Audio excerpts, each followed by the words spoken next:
It began with silence, the kind that usually precedes something irreversible. By the middle of the day, the signals were unmistakable, something inside the Kremlin's machinery had gone wrong. Official statements insisted that everything remained stable, yet, according to several sources familiar with the situation, internal communications across key ministries had been disrupted. It wasn't an outage. It was a breakdown. In expert circles, the phrase "loss of vertical coordination" started to appear more often, a bureaucratic euphemism for chaos. The chain of command, which for decades functioned like clockwork, suddenly began to fracture. Regional officials were reportedly refusing to carry out directives from the presidential administration, waiting instead for clarification. Clarification never came. At this point, insiders describe a scene of quiet panic. The president's press team, which usually releases synchronized statements, delayed its appearance for hours. A minor detail, but one that experts noticed immediately. According to analysts monitoring the flow of state media, the tone of coverage shifted from confident to uncertain, fewer direct mentions of the leader, more vague phrases about institutional resilience. Behind those words, people sensed something deeper: fear. Meanwhile, security agencies appeared divided. Some units were ordered to secure federal assets, others, to avoid public escalation. The instructions contradicted each other, leaving entire departments paralyzed. Reports surfaced that senior figures were unreachable, their whereabouts unknown. Officially, this was explained as routine reorganization. Unofficially, it looked like retreat. But the more striking signals came from outside. Oligarch-linked accounts began transferring funds abroad in unusually high volumes, despite tightened currency controls. Financial monitoring agencies refused to comment, but the data spoke for itself. In the span of hours, billions moved through offshore corridors long believed to be sealed. According to insiders, even close associates of the administration began moving families out of the country for safety reasons. By now, the phrase "rats are fleeing the ship" had taken on an entirely new meaning in Moscow's political lexicon. What used to be whispered in private circles became a visible process, one that no longer required decoding. As one expert observed, when loyalty turns into liability, escape becomes the only plan. Yet officially, nothing extraordinary was happening. Government channels continued broadcasting reports about economic stability and public unity. But between the lines, the pattern was clear: each statement grew shorter, colder, more mechanical, as if written not for the audience, but for history itself. In the corridors of foreign embassies, the mood shifted to cautious observation. Diplomats confirmed an unprecedented information blackout within the Russian bureaucracy. Contacts that once responded instantly had fallen silent. "It feels like the center has disappeared," said one senior analyst, summarizing what many already suspected. And still, state television played its usual songs. But something fundamental had changed. For the first time in years, the image of total control cracked, not under external pressure, but from within. No official dared say it aloud, yet the silence itself had become a statement. According to people close to the defense establishment, the president's inner circle has split into two informal factions, those urging decisive repression and those calling for a strategic pause. Neither side seemed to trust the other. Each move, each delayed order, widened the gap further. For now, the country's leadership pretends that everything remains coordinated. But the evidence points in the opposite direction. Regional broadcasters have begun to report independently, without central approval. Governors speak of local priorities. Ministries issue contradictory reports. The vertical is cracking. Still, the official narrative endures, fragile, rehearsed, and hollow. By the middle of the day, it was already clear that this was more than just a political tremor. It was the beginning of structural collapse, slow, quiet, and unstoppable. And yet, according to insiders, this is only the visible layer of the crisis. The real struggle is unfolding elsewhere, in sealed offices, encrypted calls, and silent corridors where the future of the regime is being rewritten. Perhaps it's worth paying closer attention to what happens next, because by the time the silence ends, the shape of power itself may already be different. By this point, the pattern of disintegration had become measurable. Not through official channels, but through the absences, people who stopped appearing in public, departments that suddenly ceased publishing data, ministries that temporarily suspended briefings. In a system built on continuity, even a pause speaks volumes. According to several observers within the administrative apparatus, multiple agencies have entered what they describe as autonomous mode. In simpler terms, they no longer await orders from above. In expert discussions, the term fragmentation began to circulate, a polite substitute for collapse. Security analysts note that during the past hours, the coordination centers responsible for regional logistics shifted to emergency protocols. The explanation was routine, preventive stability measures. Yet the timing and the scale suggest something else, a coordinated withdrawal from central oversight. The system that once operated as a single vertical is now behaving like a network of competing enclaves. At the same time, financial data offered a parallel picture. The national currency continued to fluctuate within the day's corridor, but the volumes of emergency transactions through private intermediaries surged far beyond expected limits. Insiders familiar with the banking sector claim that these transfers were sanctioned silently, without written authorization, a rare sign that decision-making authority has dispersed. No one wants to take responsibility, one source summarized. They just act, hoping someone else will validate it later. Officially, state broadcasters continued to insist that the leadership maintains full control. But a subtle shift occurred in the rhetoric. The word control began to appear more frequently than stability. In the language of power, that is never a good sign. When institutions start describing control, it means they are already losing it. Between the lines of government bulletins, analysts detected a new tone, dry, impersonal, and devoid of the triumphalism that usually accompanies official narratives. Even loyal commentators appeared uncertain, repeating prepared lines without conviction. The synchronization that once defined the regime's media machine seemed broken. In several regions, local channels began inserting their own commentary, reflecting regional circumstances. It was a small deviation, but symbolically immense. By the middle of the day, multiple signs suggested that parallel centers of authority were emerging. Within the military administration, a quiet contest for influence intensified. According to individuals with knowledge of internal deliberations, a number of mid-level commanders refused to follow new directives until they received clarification from the top. The clarification never arrived. This silence has now become the defining element of the current crisis. In professional circles, it is widely understood, once silence replaces command, power dissolves. Still, official representatives avoid this language. They prefer phrases like operational flexibility and situational adaptation. Yet, according to several insiders, the tone inside closed meetings is different, restrained, nervous, bordering on disbelief. The leadership, accustomed to total obedience, faces the unfamiliar, a system that no longer responds. Meanwhile, international analysts have begun tracing anomalies in diplomatic communication. Several embassies received conflicting signals about planned meetings, while scheduled conferences were suddenly postponed indefinitely. These irregularities, though technical on the surface, point to one conclusion: the Kremlin's coordination capacity is eroding in real time.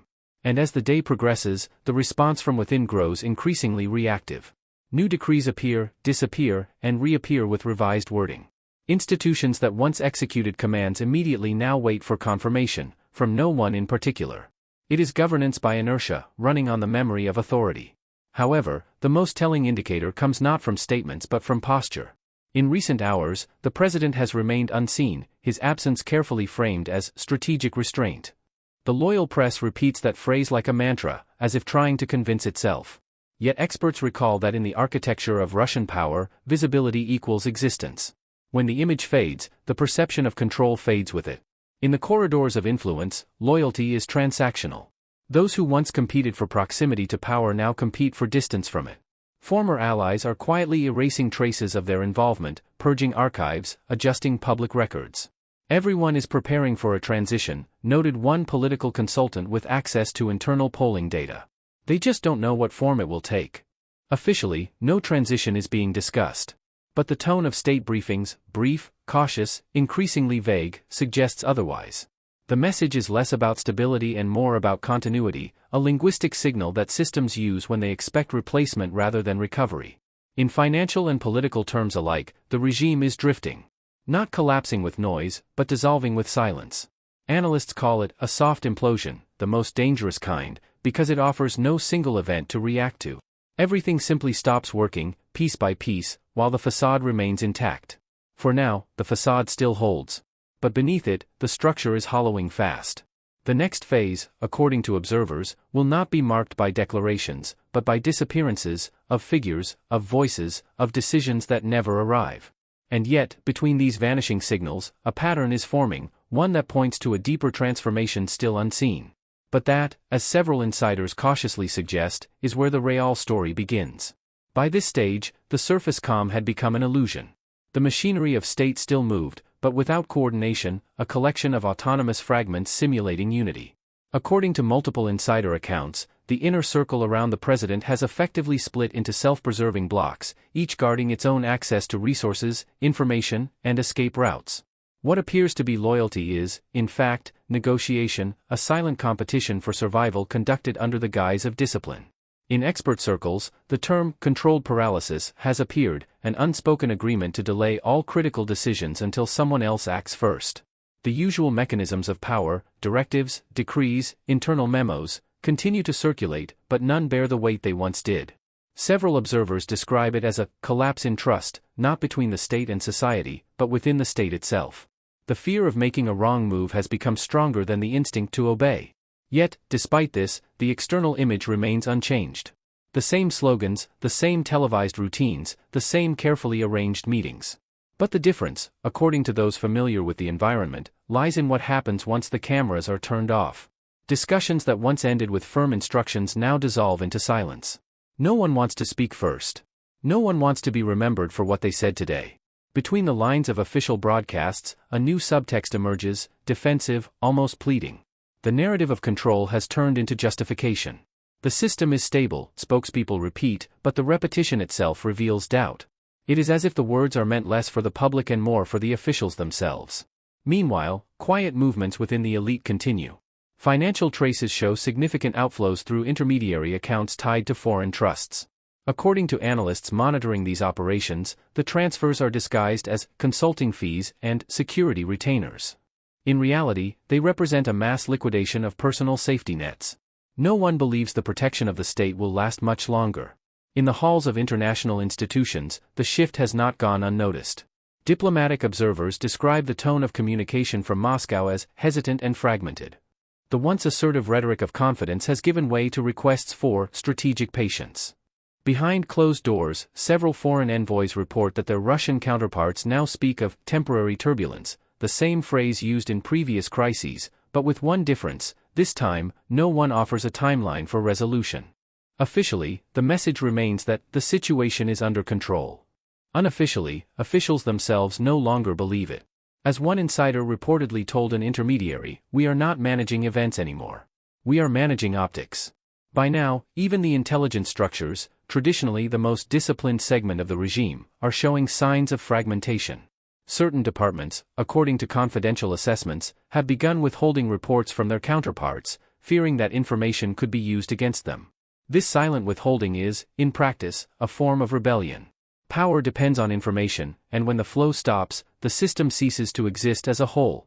In the economic bloc, similar patterns emerge. The central authorities continue to publish adjusted data, but the internal reports paint a different picture: declining reserves, growing arrears, and mounting uncertainty. The contradiction between the two realities has reached the point where insiders quietly circulate unverified figures, just to maintain situational awareness. No one trusts the numbers anymore, a financial analyst admitted. They just trust their instincts. Still, the official narrative persists. It has to. The illusion of order is the last remaining tool of governance. Yet, as observers point out, illusions require coordination, and coordination is precisely what has been lost. At this point, the fear among insiders is no longer about the collapse itself, but about what follows it. Competing groups within the establishment are already positioning themselves for a post-crisis environment. Some advocate for restoration of order through emergency measures. Others, for strategic retreat, a euphemism for negotiated exit. The confrontation is quiet but irreversible. In the midst of this uncertainty, the public mood remains difficult to read. State media still projects confidence, yet social indicators hint at deep unease. Analysts monitoring digital platforms report a surge in indirect commentary, not open dissent, but coded language, sarcasm, and irony. It's the cultural equivalent of an exhale after years of held breath. What makes this moment unprecedented is not the instability itself, but its invisibility. The collapse is occurring without visible conflict, without mass protests or public declarations. Instead, it spreads silently, through hesitation, delay, and absence, the soft mechanics of decay. In the words of one foreign observer, it's not an explosion. It's evaporation. And still, within the vacuum, new alignments are forming.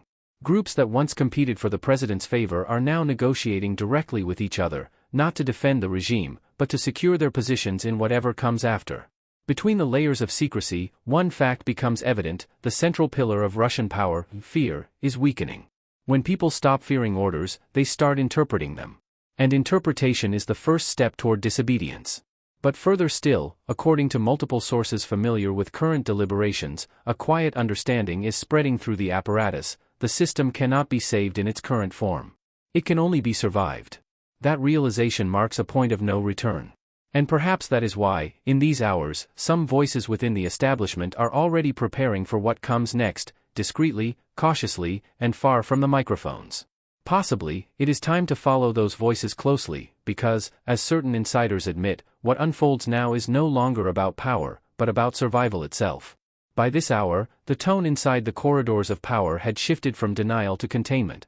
What began as hesitation has turned into open fragmentation, and the once unified command structure now resembles a series of disconnected fortresses, each guarding its own perimeter, each watching the others for signs of collapse. According to sources close to the security establishment, informal channels between the ministries have replaced official ones. The state, they say, is now running on private communications, not institutions. In expert discussions, the phrase internal decoupling has become a quiet refrain. It describes a process in which each administrative block, from finance to defense, begins to operate independently, preserving itself rather than the system. Officially, the Kremlin still projects order. But, as one analyst observed, the daily briefings have taken on the rhythm of theater: the same words, the same gestures, the same choreography, repeated against a backdrop that is no longer real. The latest reports suggest that the financial network, once the regime's most stable component, has entered a phase of silent resistance. According to insiders, several major state-controlled entities have delayed transfers to the central treasury, citing technical recalibration. In translation, that means withholding funds. Everyone is waiting to see who falls first, one economic consultant explained. No one wants to be the last to move. At the same time, the security apparatus is tightening its control over information. Digital monitoring systems have intensified across strategic sectors, yet even these tools now operate selectively. Regional commanders reportedly choose which directives to enforce, based on their own assessment of local stability. The very structure designed to enforce loyalty has become dependent on personal discretion, the antithesis of control. International observers note that diplomatic communication has slowed to a trickle. Requests for clarification on Russia's economic and military status remain unanswered. Foreign analysts describe it as the blackout before the implosion. Official briefings continue, but the substance has vanished. The world is watching a regime that speaks but says nothing. Meanwhile, inside the elite, movement has accelerated. Over the course of the day, private aircraft registered to intermediary companies have departed from several regional airfields. According to flight monitoring data reviewed by financial analysts, the destinations are unlisted, a common sign of emergency exits. Official agencies deny any irregularities. Unofficially, multiple sources confirm that key figures are attempting to secure alternative residences abroad, using diplomatic channels once reserved for state negotiations. The exodus is no longer metaphorical. It is physical. And with each departure, the illusion of unity weakens further. In professional circles, this process is described as a vertical collapse in slow motion. The regime still exists in appearance, but its functions are disintegrating layer by layer, from symbolic loyalty to operational capacity. Ministries are still issuing orders, but fewer are listening. Television still broadcasts, but fewer believe. The hierarchy still stands, but only on paper.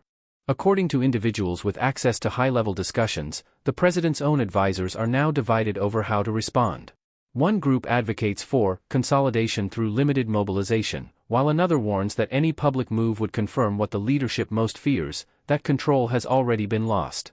For now, indecision prevails. Silence remains the only unifying policy. And yet, the external calm feels increasingly artificial.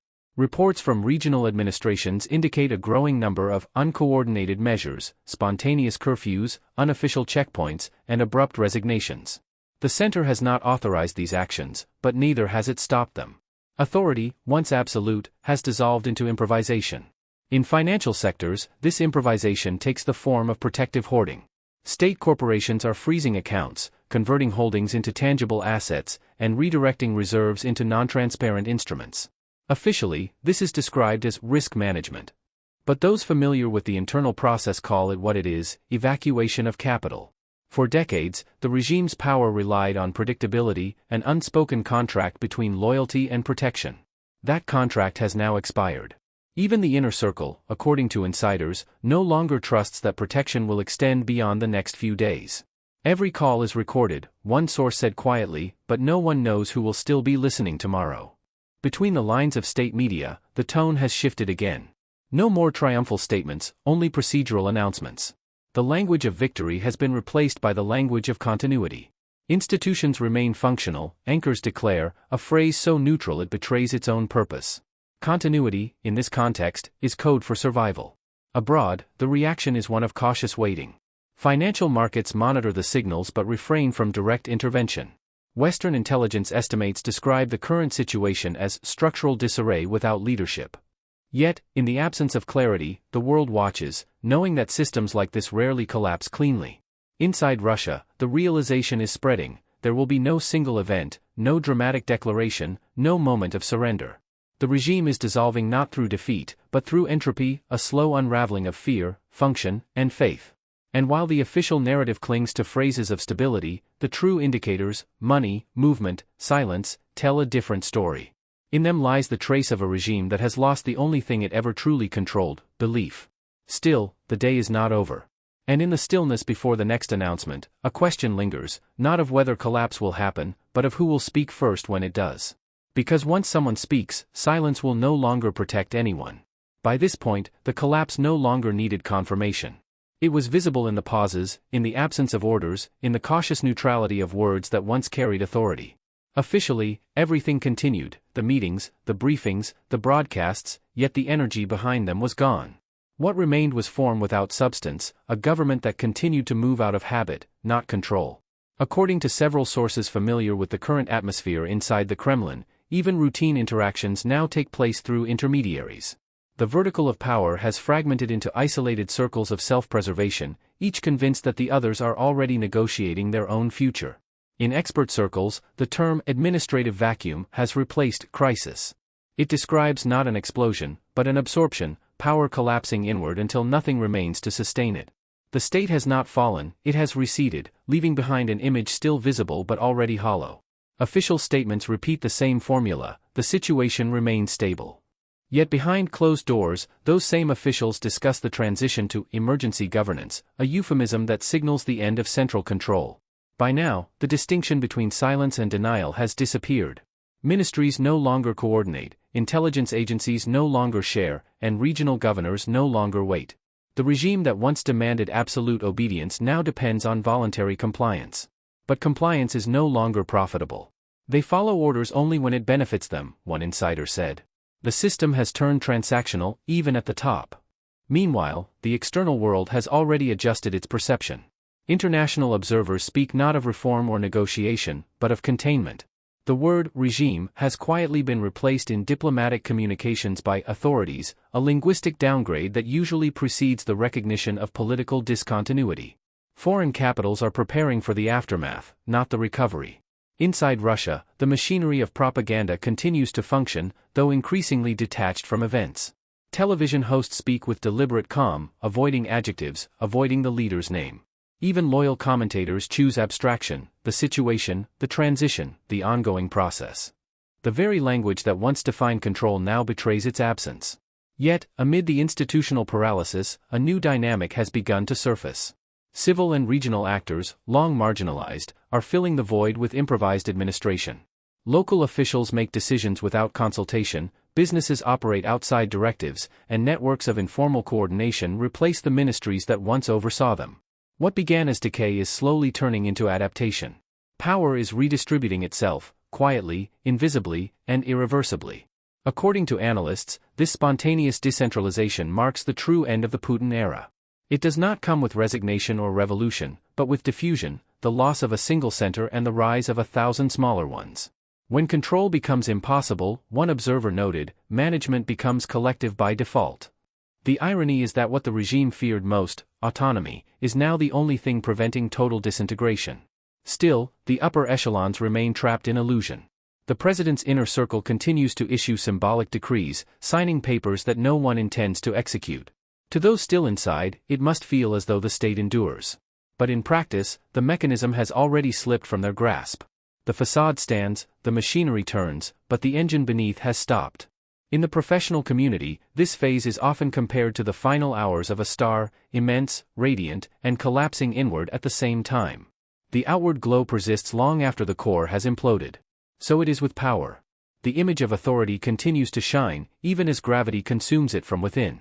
By now, even the most cautious insiders admit privately that the question is no longer if the system will fall, but how it will reconfigure itself afterward. Competing factions are drafting parallel contingency plans, foreign investors are freezing accounts, and the state's closest allies are maintaining formal silence, the diplomatic equivalent of stepping back from a collapsing structure. And yet, the regime itself pretends not to notice. Each announcement, each televised statement, each choreographed event feels like a ritual of continuity, a final performance for a country that no longer listens. The machinery continues, not because it believes in survival, but because it cannot conceive of stopping. Still, the silence is spreading. Across offices, departments, and institutions, people are making choices, small, cautious, decisive. Some choose to stay. Others simply stop answering calls. The collapse is not a spectacle, it is a process of forgetting, the slow erasure of obligation, one decision at a time. In these hours, the phrase that once defined the system, everything under control, has lost all meaning. Control is gone. What remains is inertia, shadowed by resignation. But even in this inertia, something unfamiliar is taking shape. The rigid architecture of fear is giving way to something less predictable, perhaps even more dangerous, autonomy without accountability. According to those still observing from within, the transformation is irreversible. Power, once absolute, has fractured into fragments too numerous to reassemble. The empire of command has given way to the republic of survival. And while officials continue to insist that nothing extraordinary is happening, the extraordinary is precisely what defines this moment. The regime is collapsing not with force, but with stillness, the soundless unraveling of a system that mistook silence for stability. For those who have watched it for years, this day marks not the end, but the exposure of how control truly works, and how quietly it can vanish. Perhaps it is worth staying close, watching how the story evolves beyond the frame, because even now, beneath the surface of official calm, the next structure of power is already being built. It just no longer belongs to the same hands.